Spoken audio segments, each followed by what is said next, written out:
Hi guys, good evening. Uh, I will just answer this. Someone in the comments just asked me kung ano daw ginagamit ko sa mukha ko, bakit ang kinis daw. Uh, Before, guys, nung bago pa lang ako dito sa Riyadh, is dumami talaga yung pimples ko as in, lumaki pa ito yung pimples ko mo, lumaki yun dito. Halos lahat ng aking mukha nakuha ng pimples. Kasi hindi ako yata nahiyang dito sa tubig. Medyo maalat kasi yung tubig nila kasi galing sa dagat. Yun. And basta yung ginamit ko before is yung cream lang. Ito yung talaga yung ginamit ko. Itong Garnier. Maganda to guys, yung Garnier. And may facial wash din to.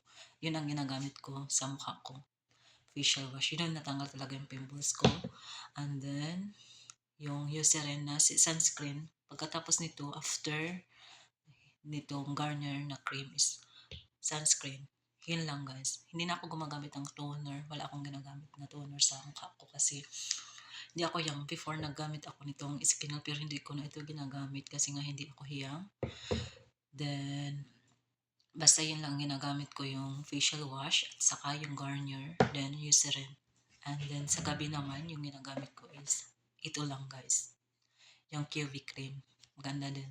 Then, wala akong ginagamit na mga collagen, tinitik na mga collagen para pakinis sa mukha, pagpakinis sa balat. Wala pa akong ginagamit ng vitamin E na tinitik.